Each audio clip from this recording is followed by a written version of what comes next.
बुद्ध के जीवन की घटनाएं एवं प्रतीक चिन्ह। तो भाई अपने बात करेंगे इसके अंदर किसकी, जैसे गर्भाधान। गर्भाधान जो है इसको किस प्रतीक के माध्यम से दर्शाया गया है? जन्म, उपदेश, नहीं पहले ज्ञान प्राप्त होगा, जन्म के बाद में ज्ञान, ज्ञान के बाद में क्या होगा? उपदेश देंगे, उपदेश के बाद में क्या होगा? निर्वाण प्राप्त, और उसके बाद में किसको दर्शाया है? मृत्यु को। अब इसमें हम बात करें, गर्भाधान जो है यह दर्शाया गया है हाथी से, हाथी प्रतीक। जन्म कमल व सांड, ज्ञान बोधि वृक्ष, उपदेश धर्म चक्र, निर्वाण, निर्वाण जो हुआ उसको पद चिन्ह, और मृत्यु, मृत्यु जो है वो स्तूप। इसके बाद में अपने पढ़ेंगे चार बोध संगतियों के बारे में। हाँ बहुत मस्त पढ़ाते हो तो आप लिखते जाइएगा। महात्मा बुद्ध के जीवन की घटनाएं, जन्म, हाथी, फिर ग्रह त्याग भी याद करना है, अशोक। एक रह गया वो घर त्याग करके जाता ना, ग्रह त्याग को किसके माध्यम से दर्शाया है? अशुभ के माध्यम से दर्शाया है।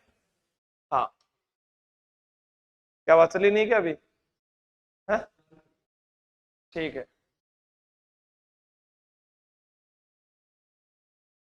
उतार लीजिए। फिर अपने बात करते हैं चार बोध संगतियों की।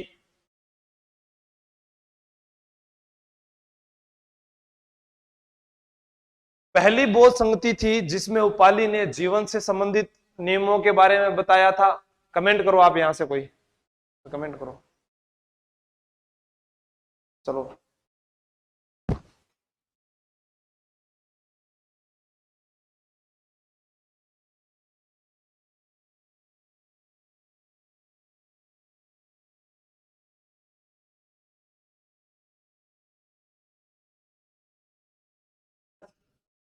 उपाली ने भिक्षु जीवन संघ से संबंधित नियमों का तथा आनंद ने बौद्ध धर्म की सामान्य शिक्षाओं का वाचन किया। चलो आगे बात करते हैं अपने।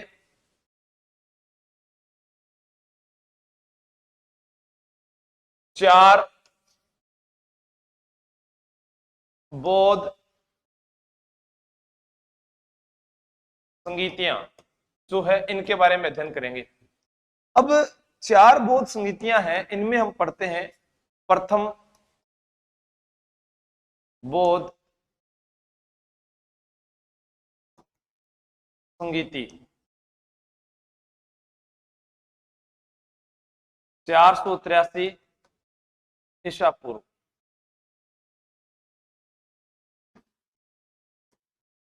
गौतम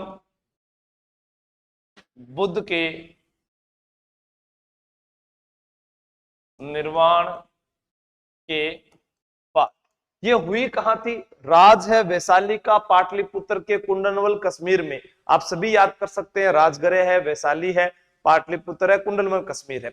उसके बाद में क्या याद रखना है सर? उसके बाद में याद रखना है अजात शत्रु, कालाशोक, अशोक, कनिष्क। फिर अपने को याद क्या हुआ? कै। ठीक है, 483, 100 कम कर दो 383, फिर 251 प्रथम शताब्दी के अंदर।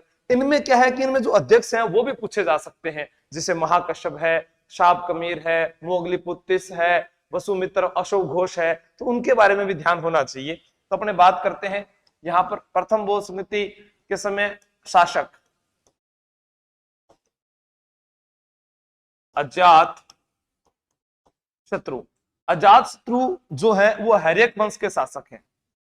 मगध के हर्यक वंश के शासक। अब यहां पर बात करूं मैं अध्यक्ष महाकश्यप। अध्यक्ष कौन है? महाकश्यप। आयोजित कहां पर हुई? स्थान। स्थान पूछा जाए तो याद रहेगा आप लोगों को राजगृह सप्तवर्णी गुफा। राजगृह सप्तवर्णी गुफा। ठीक है। अब अपने बात करें प्रथम बौद्ध संगति जो है, इसमें शासक हो गया महाकश्यप, राजगृह हो गया। फिर बात करें उपाली ने साधारण भिक्षु जीवन संघ का वर्णन किया। उतारिएगा। हाँ। और जो आनंद थे उन्होंने बौद्ध धर्म की सामान्य शिक्षाओं का वाचन किया।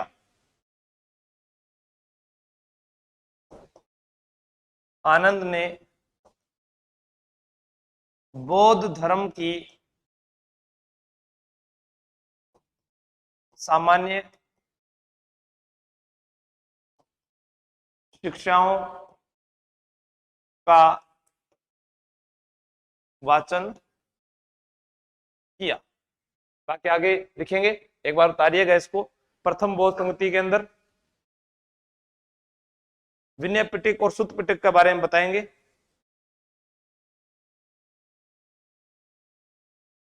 बुद्ध की शिक्षाओं को संकलित कर, बिल्कुल। सुत्त पिटक होता है धर्म सिद्धांत, विनय पिटक आचार या नियम।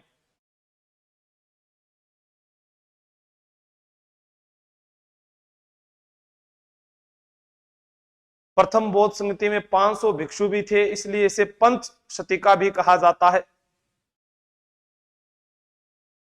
अन्य सारण जोड़ दिए। चलो बहुत बढ़िया है।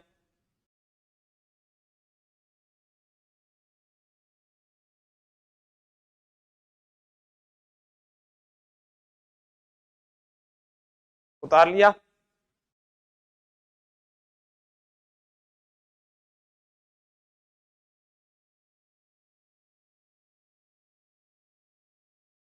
प्रथम बौद्ध संगीति में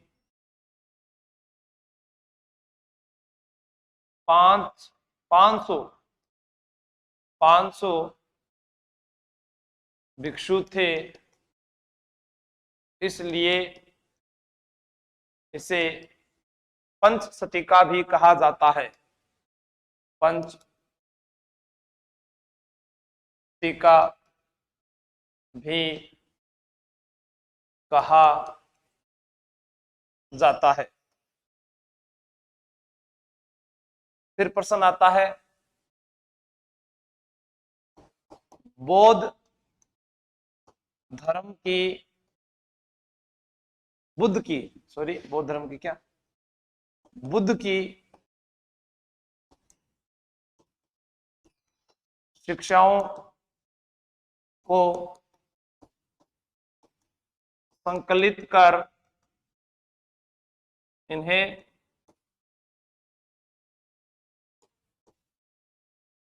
सुत्त पिटक व विनय पिटक के माध्यम से दर्शाया गया है। पिटक का मतलब होता है टोकरी। ये दूसरी स्लाइड है, तीसरी स्लाइड है, सॉरी। ये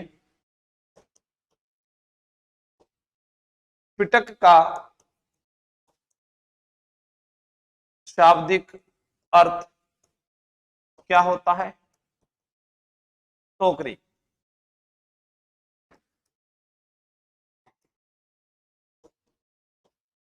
आनंद ने सुत्त पिटक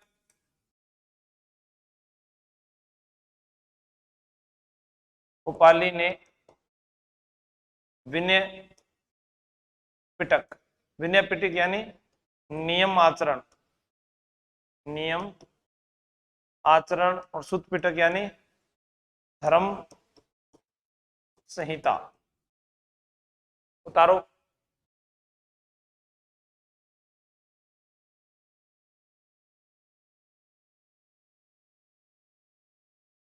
यानी कहते हैं भी आनंद और उपाली, सुत पिटक और विनय पिटक ये दोनों इन्हीं के प्रमाण माने जाते हैं। ठीक है, धर्म संहिता कह दीजिए या इसमें ओब्लिक लगाकर अपने धर्म सिद्धांत सुत पिटक में बताए गए हैं। कौन कौन से हैं, किसने बताया था? यहां पर देखो, उपाली ने साधारण भिक्षु जीवन संघ का वर्णन किया, आनंद ने बौद्ध धर्म की सामान्य शिक्षाओं का वाचन किया। तो बौद्ध धर्म की आनंद ने किया, तो इसमें धर्म सुत पिटक में क्या आएगा? धर्म के बारे में बताया गया है।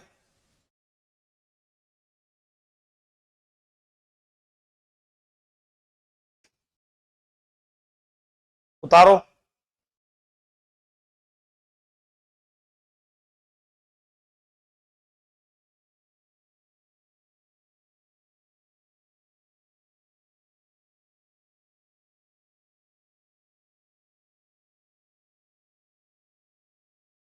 अब दूसरी बौद्ध संगति जो है उसके अंदर अपने पढ़ेंगे कि पूर्वी संघ के भिक्षु और पश्चिमी संघ के भिक्षुओं में जो है मतभेद हो जाते हैं और ये दो संप्रद भागों में बंट जाता है, जिसमें नाम आता है स्थाविर और महासंघिक।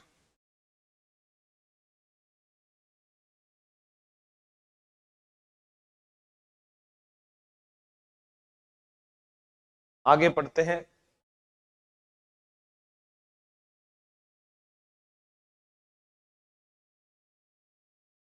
दूसरी बौद्ध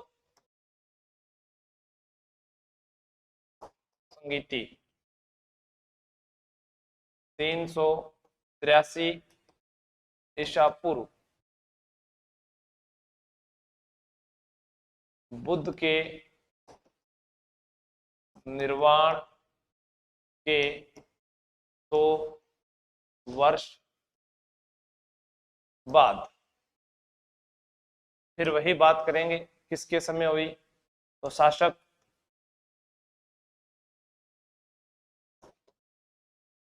कालाशोक, कालाशोक जो है यह है शिशुनाग वंश के हैं, क्योंकि मगध पर अपने हरेक वंश शिशुनाग वंश नंद वंश का अधिकार रहा था ना।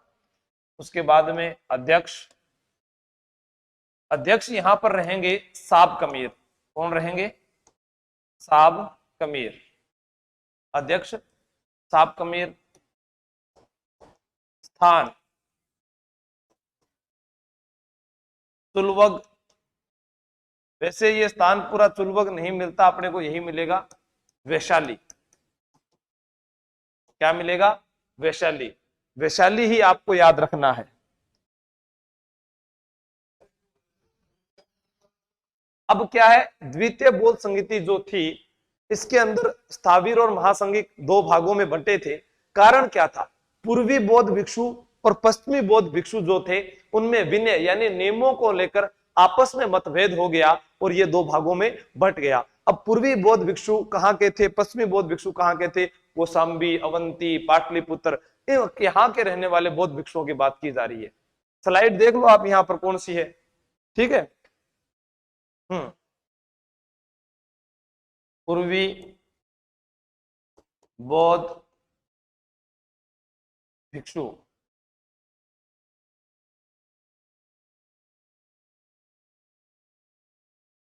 पाटली पुत्र व वैशाली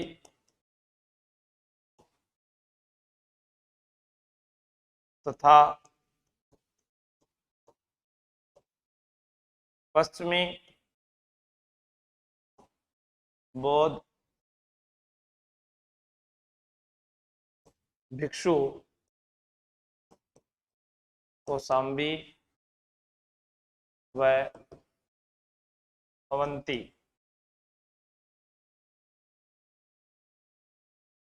में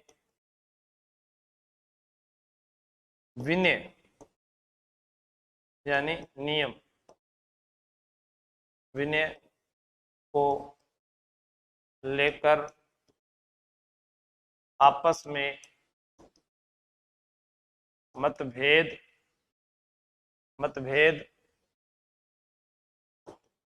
हो गया और यह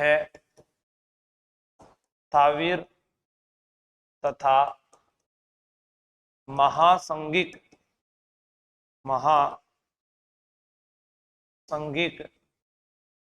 दो भागों में बंट गया।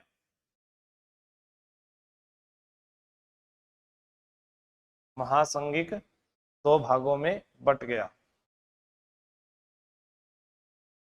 स्थाविर व महासंघिक। तो किसमें मतभेद हुआ है? पूर्वी बौद्ध भिक्षुओं में और पश्चिमी बौद्ध भिक्षुओं में।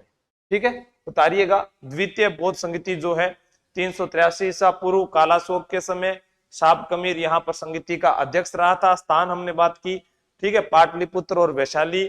फिर कौशाम्बी वंती के मध्य विनय संबंधी नियमों को लेकर मतभेद, यहाँ पर स्थाविर महासंघिक में विभाजित हो गया।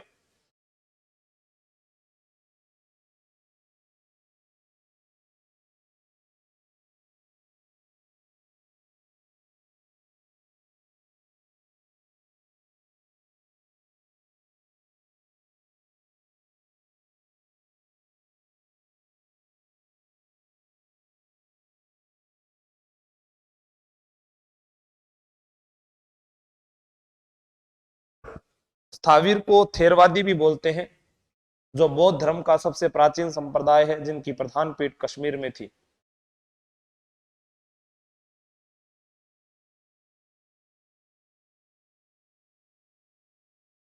अब बात करते हैं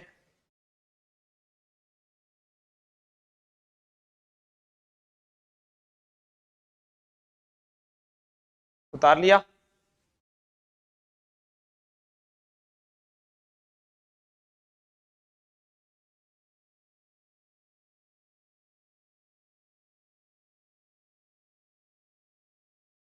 बात करें स्थाविर, स्थाविर यानी थेरवादी। प्रश्न आएगा सीधा थेरवादी से कि बौद्ध धर्म का सबसे प्राचीन संप्रदाय कौन सा है? तो हमारा उत्तर क्या होगा?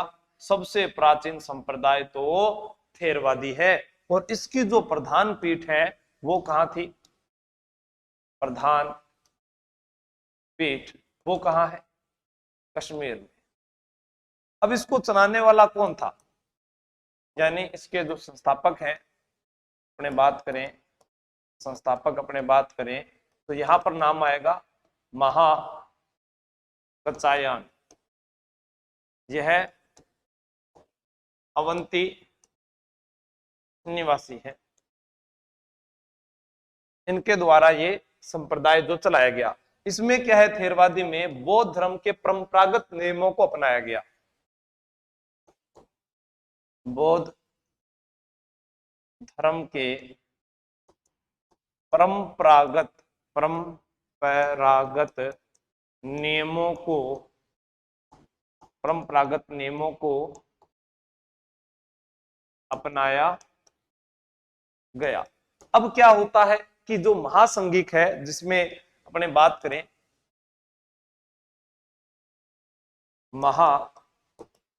महासंघिक जो है, इसने बौद्ध धर्म के परिवर्तन नियमों को अपनाया। इसमें संस्थापक अगर पूछा जाए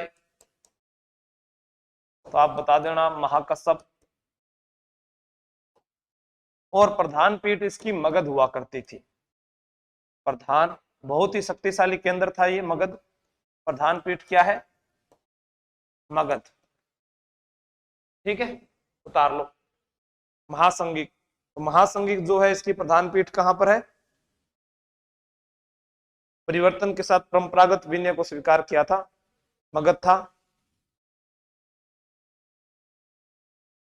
स्थार, जो स्थाविर विद है इसके 11 संप्रदाय हैं, महासंगिक के 7 संप्रदाय बताए गए हैं। कुल 18 संप्रदायों में दोनों बट गए थे, ये दोनों 18 संप्रदायों में बट गए थे। नोट लगा के लिख देता हूं यहाँ, यह है दोनों कुल 18 उप संप्रदाय में बंट गए। स्थाविर के तो थे 11 और महासंगिक महासंगिक महासंगिक के थे 7।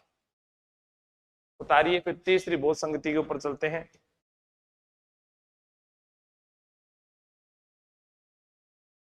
तीसरी बोध संगति अशोक के शासनकाल में मोगलीपुत्र तिस की अध्यक्षता में हुई थी।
चले आगे।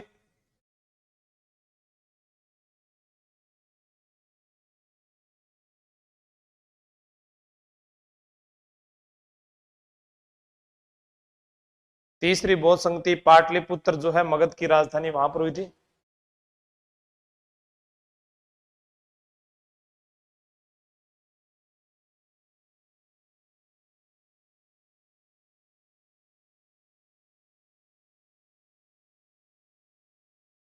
चलते हैं आगे, ये क्या हुआ? उतार लिया तो तीसरी बौद्ध संगति में।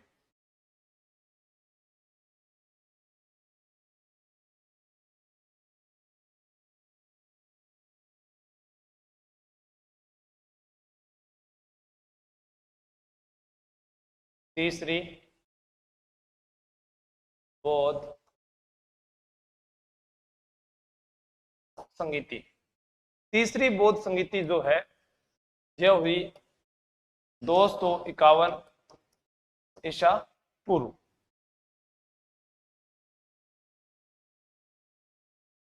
शासक अशोक मौर्य, मौर्य है तो सम्राट अशोक तो मौर्य वंश के ही थे।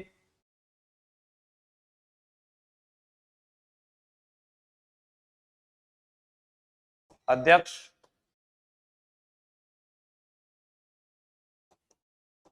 मोगली पुत्र तिस,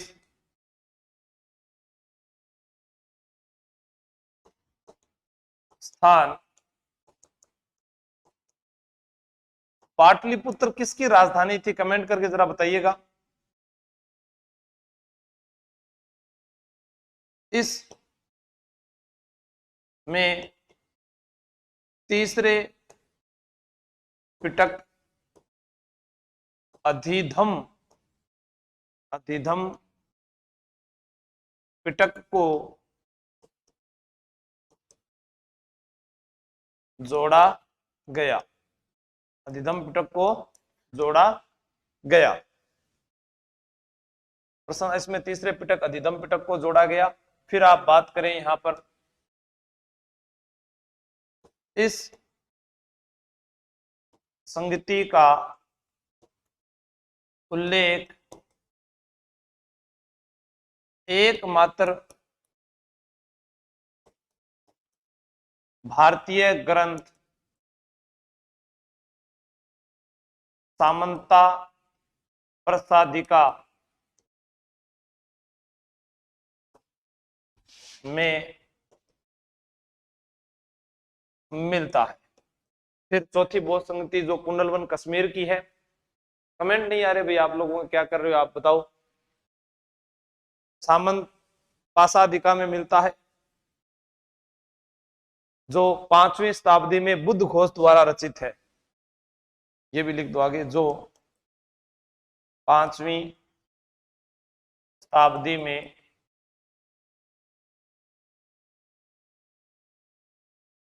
बुद्ध घोष ने लिखी।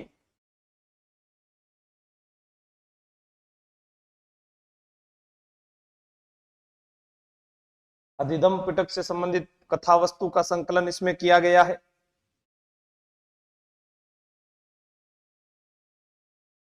कथा वथु जिसको कहेंगे, अधिदम पिटक जो है इसमें अपने अपने यहां लिखे अधिदम पिटक में, इससे संबंधित कथा वथु का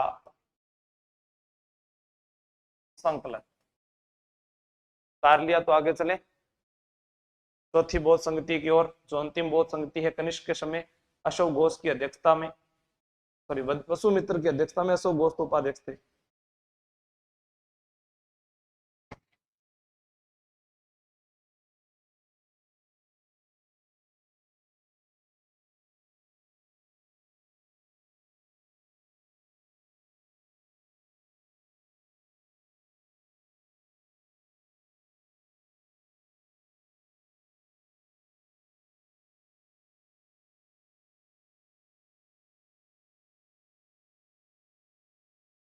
चलते हैं आगे।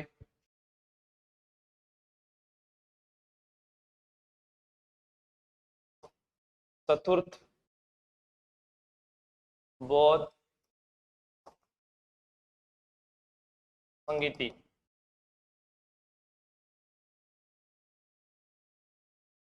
प्रथम शताब्दी ईसा पूर्व। प्रथम शताब्दी ईसा पूर्व की बात कर रहे हैं अपने। शासक कनिष्क, कनिष्क जो है वह कुषाण वंश के हैं। कुषाण वंश के संस्थापक कुजल कोड फिसेस हैं। सबसे पहले सोने के सिक्के जारी करने वाला जो राजवंश है वो कुषाणी है शासक। उसके बाद में अपने बात करें अध्यक्ष, इसके अंदर आपको जो है अध्यक्ष के साथ वसुमित्र, वसुमित्र की एक बुक भी है विशासा शास्त्र, ठीक है। फिर उपाध्यक्ष और याद रखना है, बस ध्यान रखना। उपाध्यक्ष कौन है? वसुमित्र अध्यक्ष है, उपाध्यक्ष है अशोक घोष, अशोक घोष। स्थान है कुंडलवन कश्मीर, स्थान कुंडलवन कश्मीर। एक प्रश्न है, इस बौद्ध संगति पर, इस बौद्ध संगति पर महासंगिकों का प्रभाव ज्यादा दिखाई देता है। इस बौद्ध संगति पर महासंगिकों का प्रभाव ज्यादा दिखाई देता है। इस संगति में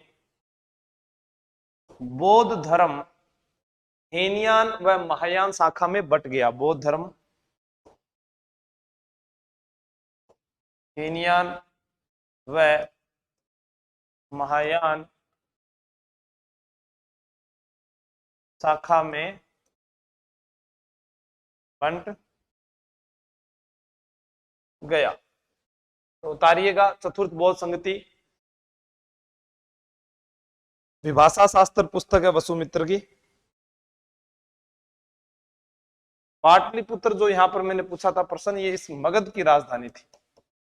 ठीक है, मगध की राजधानी बताया नहीं था पहले। और वसुमित्र की जो पुस्तक है, इनकी पुस्तक विभाषा शास्त्र, विभाषा शास्त्र। अब हीनयान क्या है, महायान क्या है, उसके बारे में वर्णन करेंगे। उतारो।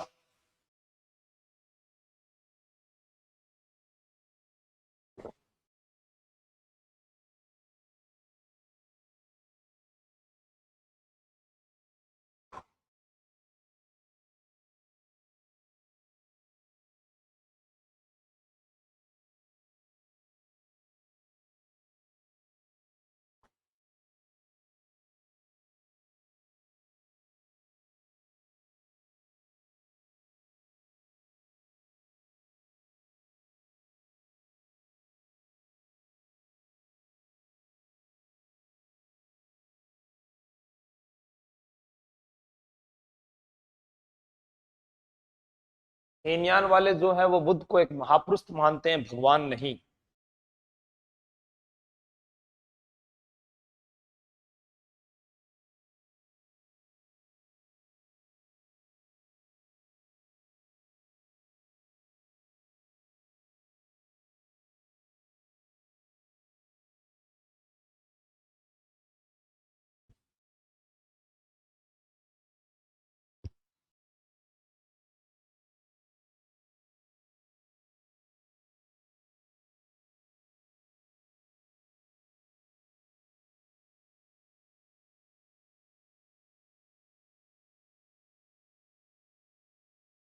आगे चले।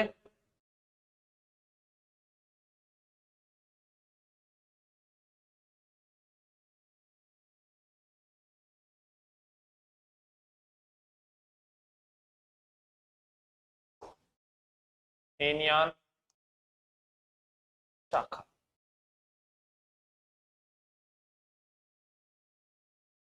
हीनयान शाखा के दो भाग हैं, दो भाग।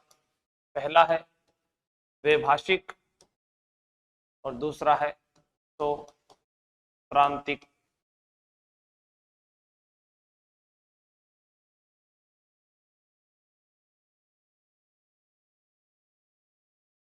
हीनयान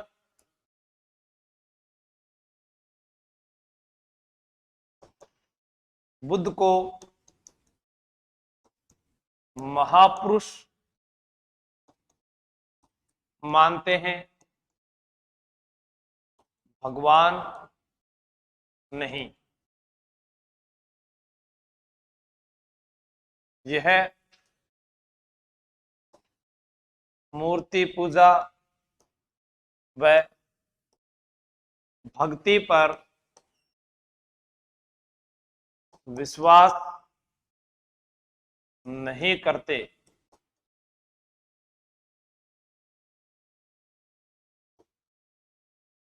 हीनयान का मुख्य उद्देश्य अहर्त आदर्श को प्राप्त करना है। अब अहर्त आदर्श क्या है? वह महान व्यक्ति जिसने निवान को प्राप्त कर लिया है और जन्म मरण के जो जन्म मरण से वह विमुक्त हो गया है। आपसे पूछा जाए भाई अहर्त आदर्श क्या है, ठीक है। अहर्त से तात्पर्य वह महान व्यक्ति जिसने जिसने निर्वाण को प्राप्त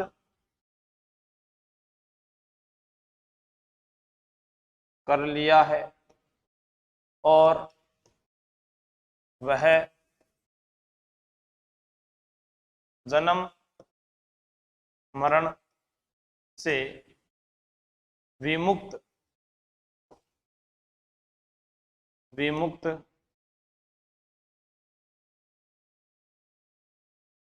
हो गया। उतारो।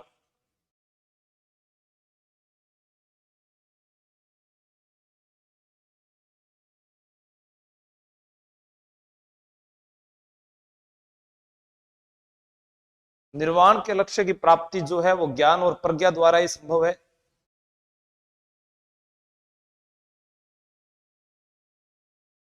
यही लिख दूं क्या साथ में?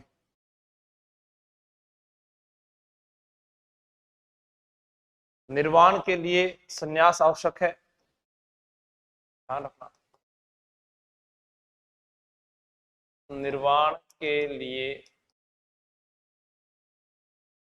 संन्यास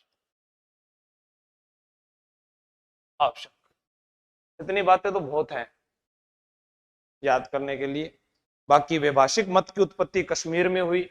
जो ये है वैभाषिक मत जो है, इसकी उत्पत्ति आपसे पूछी जाए तो वो कश्मीर है, लेकिन इसका जो केंद्र है, केंद्र वो गांधार है।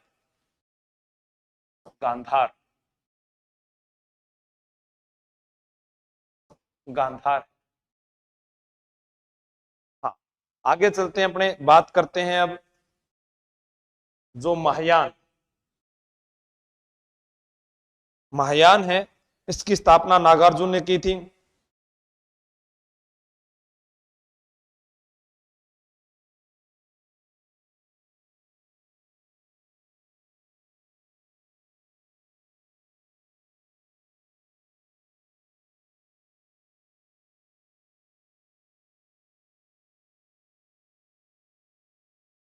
अब इसका अपोजिट उसमें कर देंगे।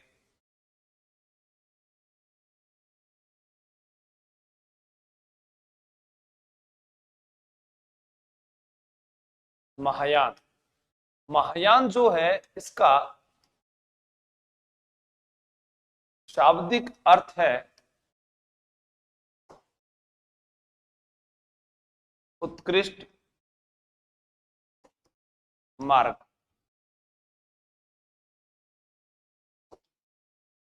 स्थापना किसने की है? नागार्जुन। नागार्जुन जो है ये शून्यवाद के जनक माने जाते हैं। शून्यवाद के जनक माने जाते हैं। इन्हें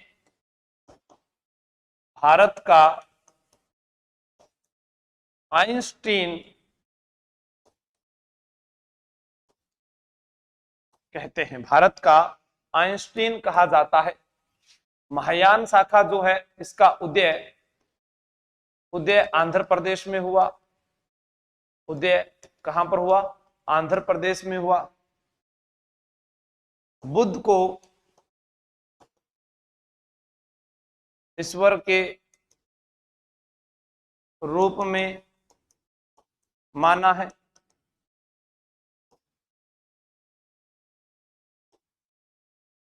मूर्ति पूजा का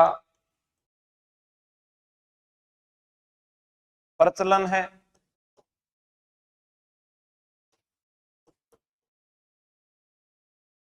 गृहस्थ जीवन से लक्ष्य को प्राप्त कर सकते हैं। यहां लक्ष्य से संबंध मोक्ष से माना गया है, यानी गृहस्थ के रूप में भी यह लक्ष्य संभव है। बुद्ध की करुणा व भक्ति से भी लक्ष्य प्राप्त हो सकता है। अगर हम यहाँ और भी एग्जाम्पल लें तो अपने ये कह सकते हैं, बुद्ध की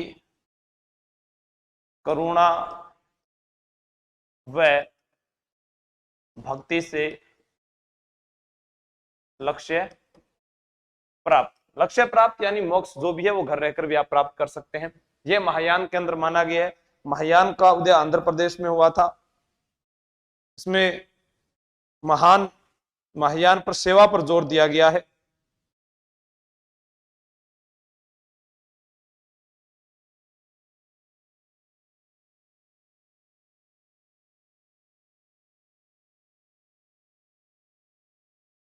जैसे हीनयान का एक आदर्श पढ़ा था आपने अहर्त, उसी प्रकार महायान का जो आदर्श है वो बोधिसत्व है।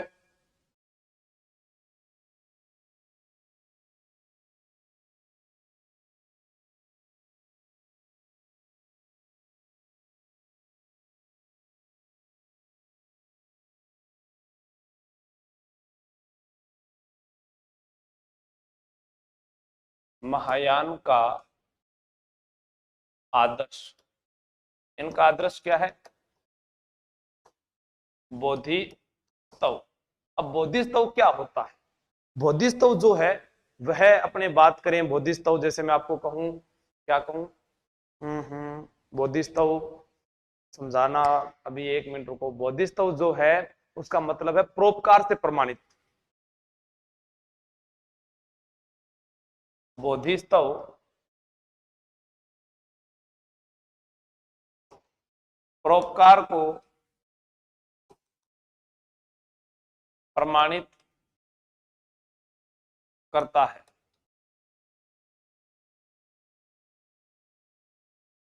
वही मनुष्य निर्वाण को प्राप्त कर सकता है जो दूसरों के लिए प्रयास करता है। अब हमसे इनकी भाषाएं पूछी जा सकती है कि यह जो है कौन सी भाषा में? हीनयान पाली भाषा में है, महायान संस्कृत भाषा में है। हीनयान पाली भाषा में,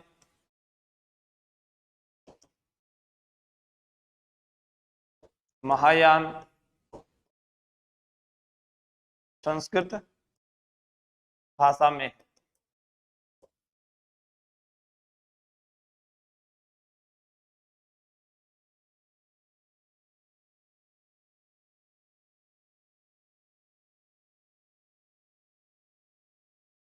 कालांतर में महायान भी दो भागों में बटा था, शून्यवाद और विज्ञानवाद। महायान जो है, महायान, इसके दो भाग कौन से हैं? एक है शून्यवाद और एक है विज्ञानवाद। महायान के दो भाग। शून्यवाद की बात अपने कर चुके हैं, विज्ञानवाद यानी योगाचर। पहले नोटिफिकेशन हटाया नहीं था मोनिका महर।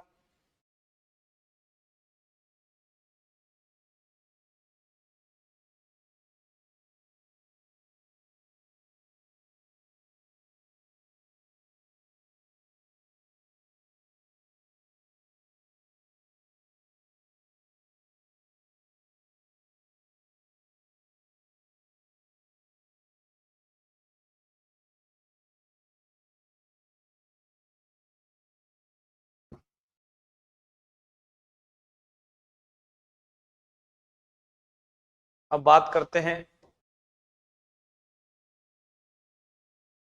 बौद्ध धर्म में उपसंपदा। उपसंपदा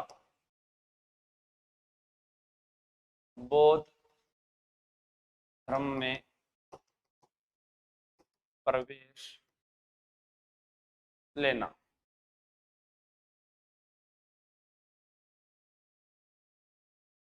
बुद्ध के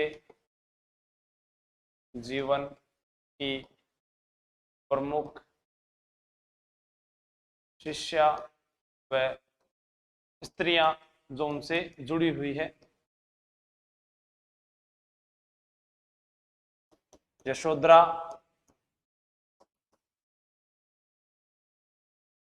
बुद्ध की पत्नी, प्रजापति गौतमी,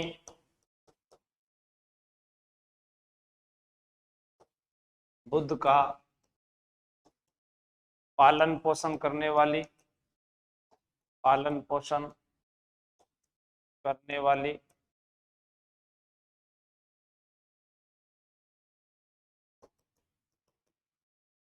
बुद्ध का पालन पोषण करने वाली। आम्रपाली वैशाली की गणिका।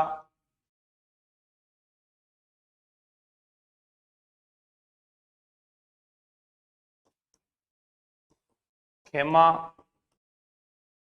प्रजापति गौतमी की पुत्री।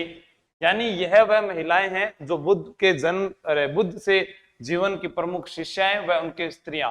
क्योंकि बौद्ध धर्म में प्रवेश लेने वाली प्रथम महिला कौन थी? प्रजापति गौतमी। बौद्ध धर्म में प्रवेश लेने वाली प्रथम शिष्या वह कौन थी? प्रजापति गौतमी। प्रजापति गौतमी।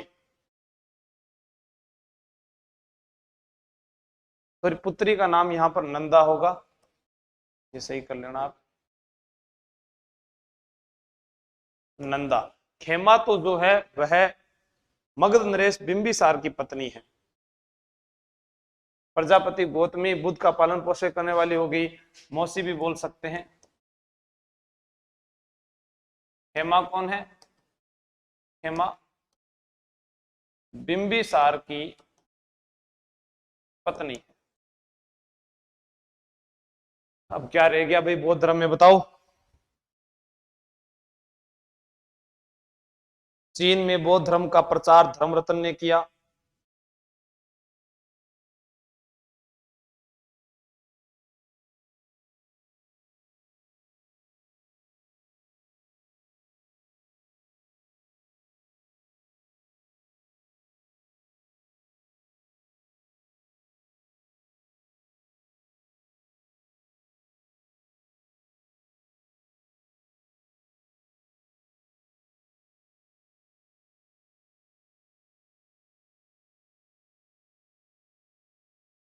आगे चलते हैं।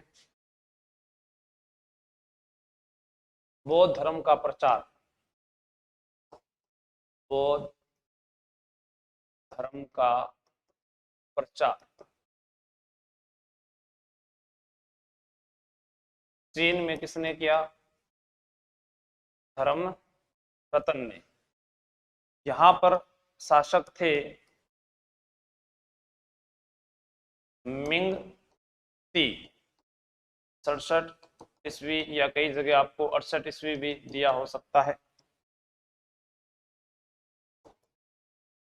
नेपाल, यहां पर अशोक व पुत्री चारुमती द्वारा प्रचार।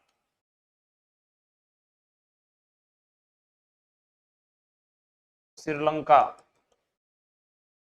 महेंद्र व संघमित्रा द्वारा प्रचार, धर्मरत्न द्वारा प्रचार। यहाँ पर श्रीलंका का शासक था देव नाम प्रिय तिस। मुख्य नाम क्या है? तिस आपको याद रखना है। गणिका अर्थ नगर वधु। हाँ, अर्थ यहां पर नगर वधु है।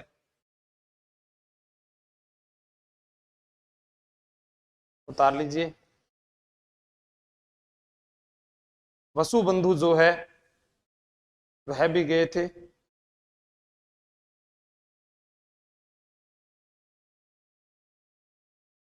विश्व का सबसे विशाल स्तूप है बोराबुदूर में, शैलेंद्र राजाओं ने बनवाया था।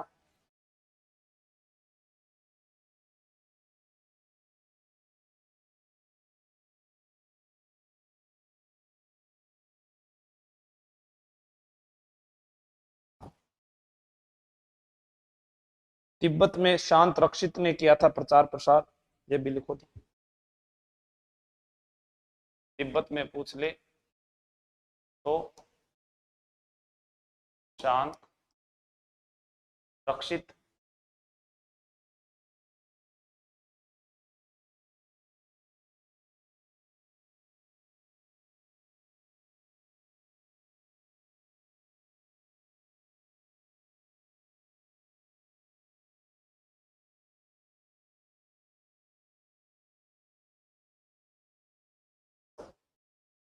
बुद्ध के उपदेश किस भाषा में है? अगर ये पूछा जाए तो पाली भाषा में।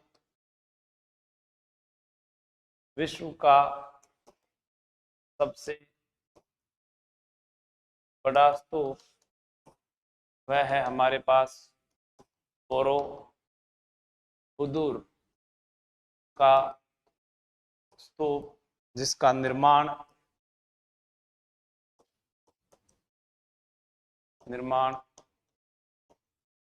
शैलेंद्र राजाओं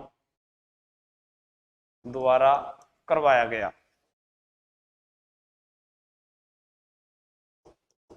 बुद्ध के जीवन की जो अपने क्या बोलते हैं यार उसको, एक संदूक टाइम मिली थी ना, स्वर्ण मंजूषा, बुद्ध के जीवन की स्वर्ण मंजूषा जो है ये विराट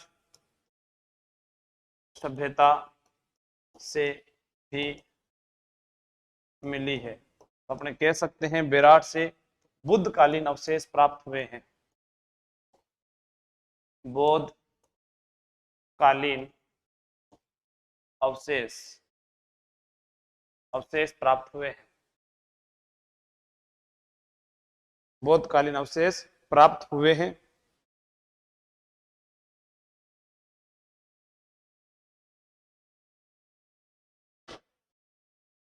एक पूछा जाए बिंबिसार का राजवैद्य जीवक, ये आपसे पूछा जा सकता है।